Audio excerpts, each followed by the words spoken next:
So the Los Angeles Lakers have now found their anchor on the defensive end, and he 1000% makes all the difference for the Los Angeles Lakers.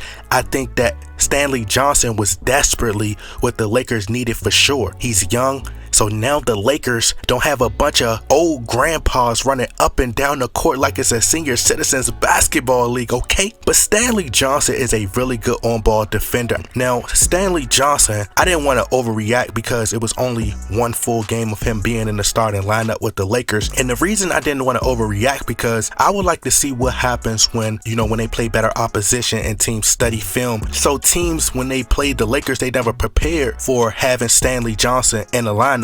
With injuries, players were in and out the lineups, so teams didn't have a chance to game plan against the Lakers. So now that the Lakers have now figured out what pieces they're going to keep in the mix, now we can fully see how Stanley Johnson and the rest of the team will respond and scheme against other teams. Now, last night I had the opportunity to watch a duel of Stanley Johnson versus Kawhi Leonard, and I just marveled at how well he played airtight defense on Kawhi and how he really didn't give him much space to create. Kawhi Leonard does not have any special crossover moves, and his style is very basic, nothing flashy, but a lot of times when Stanley Johnson was guarding Kawhi Leonard, Kawhi was able to use his first step to get past Stanley Johnson and beat him off the dribble. Like I said, Kawhi Leonard don't have lightning speed and he's not very explosive, but he does enough to get the job done. He would beat Stanley Johnson off the dribble to drive through the lane and lay the ball up, and would use his man strength to kind of bump Stanley Johnson off of him to get the layup. I think that Stanley Johnson should have been in the weight room. I think that's somewhere he could get better at. But overall, he does a remarkable job at accepting the challenge to guard opposing teams' best players. I like the lineup with him and Avery Bradley. The only downside is Stanley Johnson and Avery Bradley's three-point shooting not being their strong suits, but it's not like they'll make those shots on a consistent basis.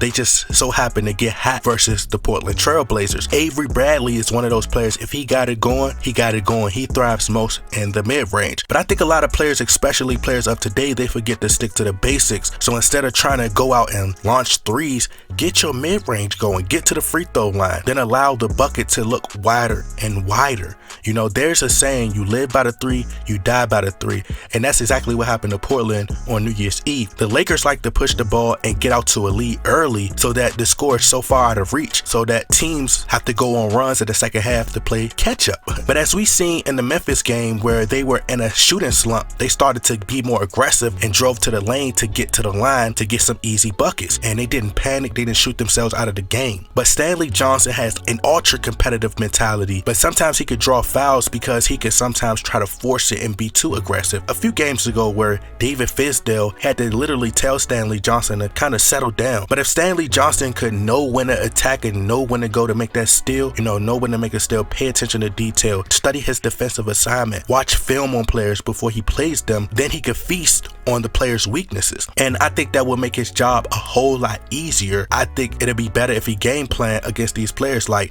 is this player horrible at going left, or is this player horrible at going right? Do he cave under pressure? Let me force him to shoot fading left, or let me force him to shoot fading right. Can I get in his head mentally, etc.? Not to say that Stanley Johnson don't do those things, but from what I've seen these last couple of games, if he used more of a strategy and study film, I think that the game would come to him a whole lot easier. But other than that, I think Stanley Johnson checks all the boxes, of what it takes to be a great lockdown defender. But I think the Lakers need to make one more move, which is to trade Russell Westbrook for Jeremy Grant. Then once Anthony Davis heals and comes back, who's another guy who is one of the best defenders in the NBA, who was, in the conversation for Defensive Player of the Year. In addition to having Dwight Howard, the Lakers defensive rating will skyrocket, and I think that they'll hover over that 5th seed.